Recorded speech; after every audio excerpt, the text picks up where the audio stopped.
अस्सलाम वालेकुम विवर्स, वसीम नया पाक फ्लैग प्रॉपर्टीज़ के प्लेटफार्म से आज मैं आपके सामने हाजिर हूँ कुछ ऐसे मौजू को लेकर जहाँ हम बात करेंगे बहरिया टाउन कराची की मार्केट के हवाले से कि आया कि इस वक्त कराची की मार्केट में क्या सिचुएशन चल रही है और कैसा माहौल है यहाँ पर। तो इसके बारे में कुछ हम सवालात करेंगे। हमारे साथ आज मेहमान जो आए हैं वो हैं असदुल्ला साहब, जो इस हवाले से हमें मज़ीद कुछ बताएंगे और हमें समझाएंगे कि इस वक्त मार्केट में क्या चल रहा है। तो आए हम असदुल्ला से मुखातिब होते हैं और उसके बारे में कुछ पूछते हैं और आपको बताते हैं। अस्सलाम वालेकुम असदुल्ला भाई। वालेकुम अस्सलाम। कैसे हैं आप? अल्हम्दुलिल्लाह बिल्कुल ठीक ठाक। आप आए, हमारे लिए टाइम निकाला, आपकी बड़ी मेहरबानी है। अच्छा असद भाई, कुछ सवालात आपसे करना चाहते हैं बहरिया के हवाले से कि जैसा कि 2022 में मार्केट जो है क्रैश हो गई थी, पाकिस्तानी पॉलिटिकल इशू की वजह से कुछ ऐसा माहौल था जो मार्केट बहुत डाउन हो गई थी।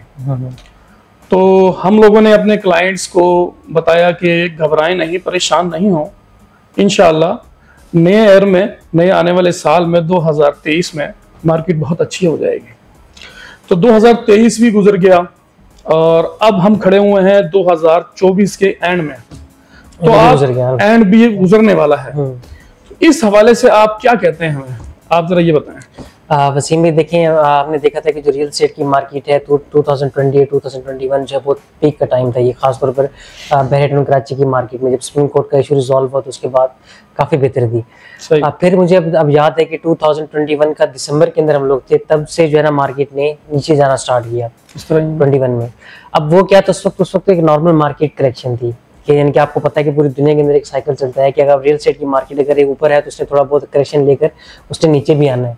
अगर वो नीचे नहीं आएगी, वो अगर ऊपर ही जाती रहेगी तो लोगों के रीच से वो बाहर हो जाएगी, तो एक अननेचुरल सी बात है। तो नेचुरल चीज क्या है कि उसने एक दफा नीचे आना, करेक्शन लेना, फिर उसके बाद ऊपर जाएगी। जैसे कि आजकल दुबई की मार्केट बहुत तेज है, तो अब आप ये देखेंगे आने वाले कुछ टाइम के अंदर उसकी मार्केट के अंदर भी एक डाउनफॉल जो आएगा क्योंकि वो बहुत पीक के ऊपर चली गई है। तो 2022 के अंदर हमने ये प्रेडिक्शन की कि मार्केट के अंदर जो नॉर्मल करेक्शन है, क्योंकि बाकी की चीजें वगैरह नहीं थी, हुकूमत बिल्कुल सेट चल रही थी, सारे मामला ठीक थे। तो 2022 का तकरीबन 5 से 6 माह गुजरे, उसके बाद जो है वो वोट ऑफ नो कॉन्फिडेंस आई और उसके बाद क्या था कि जो मार्केट ने करेक्शन के बाद दोबारा सेट होना था वो सेट नहीं हुई, वो हुकूमत गिरी, एक पॉलिटिकल इंस्टेबिलिटी जो है क्रिएट हुई, एकदम से डॉलर जो है ऊपर जाना स्टार्ट हुआ। तो उसकी वजह से क्या हुआ कि हमने फिर उसके बाद हमने ये प्रेडिक्ट किया कि अब ये नई हुकूमत जो गवर्नमेंट थी, पीडीएम की गवर्नमेंट थी, कि ये गवर्नमेंट जाएगी और उसके बाद जब नई हुकूमत आएगी, इलेक्शन होंगे, तो मार्केट जो है सेट हो जाएगी। अच्छा, आपने ज्यादा हमारा जो रोल था वो पॉलिटिकल इशू की वजह से मार्केट का होना माइनस में जाना है या कुछ और इशू है? उस वक्त जो है सिर्फ पॉलिटिकल इशू था कि पॉलिटिकल इंस्टेबिलिटी थी। अब फिर उसके बाद क्या हुआ कि इलेक्शन हो गया। इलेक्शन के बाद अनफॉर्चुनेटली जो चीज़ हम लोग प्रेडिक्ट कर रहे थे, जो इन्वेस्टर्स प्रेडिक्ट कर रहे थे कि ये वाली गवर्नमेंट आएगी, वो नहीं आई। उनकी एक्सपेक्टेशन के उलट जो चीज़ें होंगी। तो उसके बाद हमने ये देखा, हमने ये प्रेडिक्ट किया कि थोड़ी सी जब पॉलिटिकल स्टेबिलिटी आएगी तो शायद मार्केट बिल्कुल पीक पे तो ना जाए, लेकिन कुछ ना कुछ बेहतर हो जाएगी। अब क्या हुआ कि ऑल ऑफ सडन जो पाकिस्तान के अंदर इंटरेस्ट रेट है, क्योंकि पाकिस्तान जो डिफॉल्ट की तरफ जाने लगा था, तो क्या हुआ कि बैंक्स ने अपना इंटरेस्ट रेट जो इंक्रीज कर दिया। उससे क्या हुआ कि बैंक्स के अंदर लोगों ने पैसा जो डालना शुरू कर दिया, उससे हुकूमत ने अपना जो निज़ाम है वो जो सीधा किया। अब जब इंटरेस्ट रेट हाई हुआ तो लोगों ने रियल एस्टेट के अंदर जो पैसा था, इवन जिसने सेल नहीं भी करना था उसने भी प्रॉपर्टी अपनी सेल करके और अपना पैसा, और जिन लोगों ने प्रोजेक्ट्स में इन्वेस्ट किया हुआ था उन लोगों ने क्या किया कि अपनी इंस्टॉलमेंट्स जो है वो रोकना स्टार्ट कर दिया। वो पैसा बजाय बिल्डर्स को देने के, बजाय किस्तों की मद में देने के, वो पैसा भी उन्होंने बैंक्स में रखना शुरू कर दिया, क्योंकि बैंक में आपको ज़्यादा बेहतर ROI जो है वहाँ पर वो आ रहा था, आपको अच्छा एक इनकम जो है वो बैंक्स के अंदर जो आ रही थी। तो अब क्या हुआ कि अब जो हमारी प्रेडिक्शन अब ये है कि बैंक्स का भी अब जो इंटरेस्ट रेट है वो डिक्लाइन होना स्टार्ट हुआ। पाकिस्तान की मेरे ख्याल में तारीख का सबसे हाईएस्ट था 22% के ऊपर इंटरेस्ट रेट जो चला गया। तभी हमने रिसेंटली देखा कि मॉनेटरी पॉलिसी की मीटिंग हुई, उसमें 2% से 2% पहले डिक्लाइन हुआ, फिर 2% मजीद डिक्लाइन हुआ। तो अब 19% से 17.5% के ऊपर आपका जो इंटरेस्ट रेट है वो आ चुका है। और अब ये मजीद एक्सपेक्टेड है कि अभी दिसंबर तक मजीद जो है जो हमारा इंटरेस्ट रेट है वो कम होगा। तो उसके बाद हम ये एक्सपेक्ट कर सकते हैं कि हमारे मामला रियल एस्टेट के जो बेहतर होंगे। ऑल ऑफ सडन वैसे नहीं होंगे जैसे 2020 में या 2021 में था, उस तरह से तो मार्केट उस पीक पर जाने में तो शायद आप कह सकते हैं कि मुआवजा ही होगा तो तभी जाएगी, या कोई मिनिस्ट्रीज वगैरह आएंगी, जिसका फिलहाल कोई ऐसे चांस जो नहीं लग रहा। अच्छा। क्योंकि हम पाकिस्तान जो भी 3 साल के IMF प्रोग्राम के अंदर जो है वो जाने वाला, तो IMF जो इनकरेज नहीं करता इस तरह की चीज़ों को। तो एक ग्रेजुअली मार्केट बेहतर होगी, लोग बैंक से अपना पैसा निकाल करके वो रियल एस्टेट के अंदर जो इन्वेस्ट करेंगे, क्योंकि रियल एस्टेट के अलावा कोई ऐसे और ऑप्शन जो है आपके पास नहीं है। अच्छा, डॉलर में भी इंस्टेंट जो है, क्योंकि आपके पास जो मैं काट रहा हूँ, जो हमारा डॉलर का रेट है, डॉलर भी 3 साल तक जो स्टेबल हो जाएगा, क्योंकि पाकिस्तान को 3 साल का जो, बल्कि आज ही डेट न्यूज़ आई का 25 सितंबर को हम लोग ये वीडियो रिकॉर्ड करें कि IMF का जो प्रोग्राम था वो भी मंजूर हो चुका है $7 बिलियन का। तो इससे क्या होगा, 3 साल तक हमारा डॉलर भी जो स्टेबल रहेगा। तो लोग अब डॉलर्स की तरफ भी पैसा जो नहीं डालेंगे, तो वो पैसा जो है वो डेफिनेटली या गोल्ड के अंदर आएगा या वो रियल एस्टेट के अंदर जो पैसा मिलता है। अच्छा, यानी कि आप अब ये कहते हैं कि आने वाला जो हमारा साल है 2025, तो इसमें हम ये उम्मीद रख सकते हैं कि प्रॉपर्टी हमारे लिए फ़ायदा देगी और जो हमारे क्लाइंट हैं, इन्वेस्टर हजरात हैं, वो यहाँ दोबारा मूव होंगे। वसीम में देखिए, अगर हम लोग ओवरऑल सिनेरियो की बात करें पूरे पाकिस्तान के रियल एस्टेट की, तो वो ग्रेजुअली बेहतर होगी, आस्ते आस्ते बेहतर होगी, क्योंकि उनको अपने जो फैक्टर्स हैं वो चलाएंगे। लेकिन हम लोग स्पेसिफिकली अगर हम बहरेटून कराची की अगर हम लोग बात करें, तो यहाँ पर 2 चीज़ें मिलेंगी। आपका जो इन्वेस्टर है वो भी पैसा लेकर आएगा, क्योंकि रियल एस्टेट इस वक्त जो है ना काफी कम पैसों के अंदर आ रही है। अब आप 47 का प्लॉट आप देख लें, 2021 के अंदर लास्ट जो वहाँ पर ट्रेडिंग हुई थी एक प्लॉट की स्ट्रीट 2 का, अराउंड 1 करोड़ 30, 1 करोड़ 35 तक जो सेल हुआ था। आज वही वाला प्लॉट अभी रिसेंटली हमने मालूम किया, तो वो अराउंड जो वो 45 लाख रुपए तक जो आ चुका, 45-50 लाख रुपए तक प्रीसिंग 47 के अलॉटमेंट वाले प्लॉट जो चल रहे हैं। तो आप ये देखें कि इसमें करेक्शन जो वो कितनी है ये। तो अब यही चीज़ है कि लोगों को इस वक्त सस्ती प्रॉपर्टी जो मिल रही है, तो लोग प्रॉपर्टी के अंदर पैसा अपना जो इन्वेस्ट करेंगे। तो यानी कि हमारे इस क्लाइंट को अभी भी हम तसल्ली दे सकते हैं कि आप हिम्मत मत हारिए और 2025 का वेट कीजिए, इंशाल्लाह मार्केट हमारी बेहतर हो जाएगी।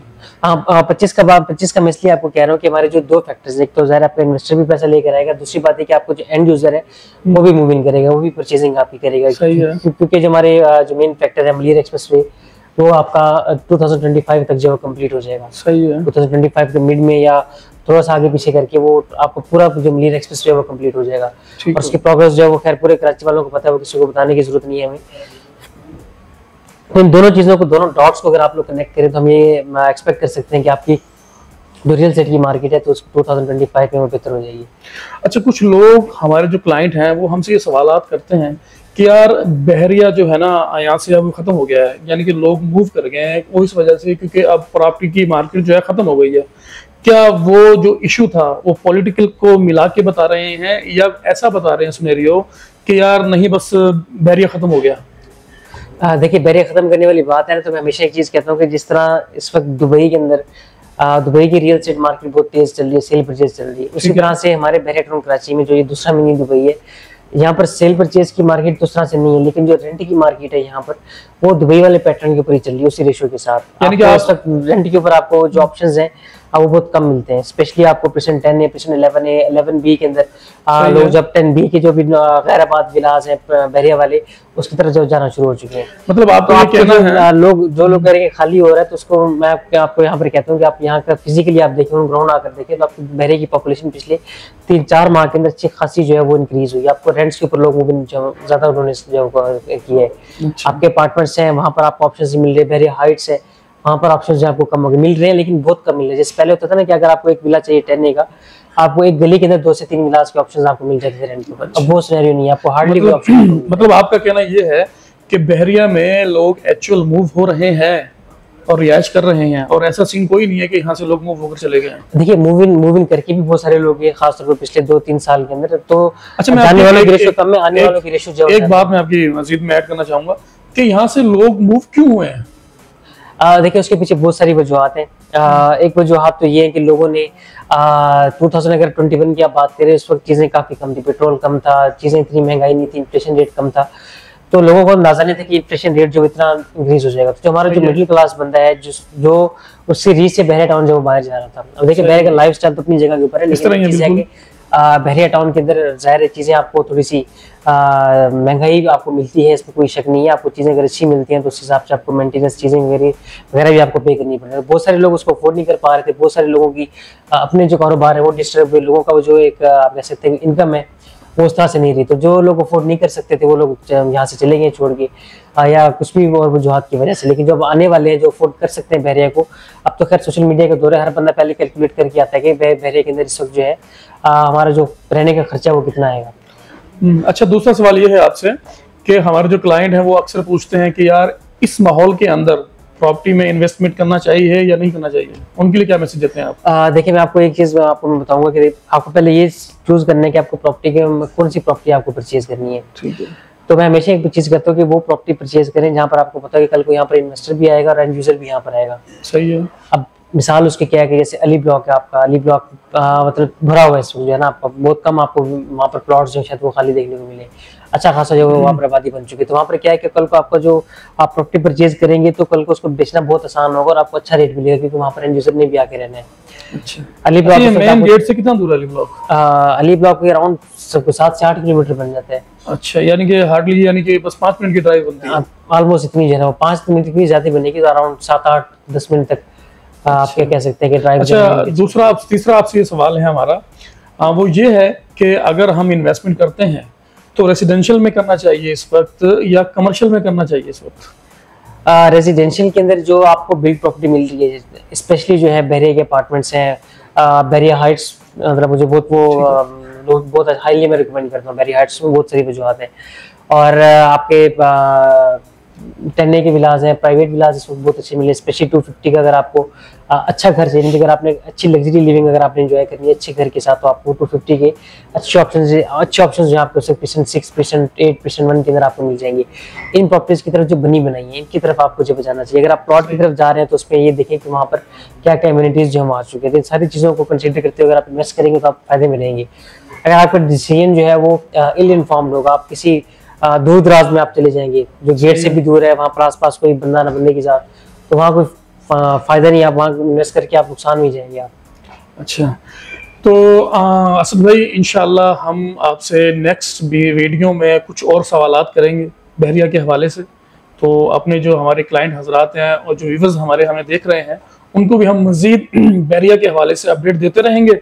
तो आपका आने का बहुत शुक्रिया। इंशाल्लाह नेक्स्ट टाइम फिर आपसे मुलाकात होगी इंशाल्लाह। तो व्यूअर्स, असदुल्लाह हमारे साथ थे और उन्होंने हमें कुछ अपडेट दिया बहरिया के हवाले से और पाकिस्तान के हवाले से भी, और कुछ हमें बताया भी कि पॉलिटिकल इशू की वजह से जो मराहिल हमारे दरपेश नजर आए वो बहरिया के हवाले से जो थे वो दरअसल जो था वो पॉलिटिकल इशू था। वो ये नहीं था मामला कि यहाँ कुछ और प्रॉब्लम चली या यहाँ से लोग मूव हो गए या इन हुए, वो पॉलिटिकल का इशू था।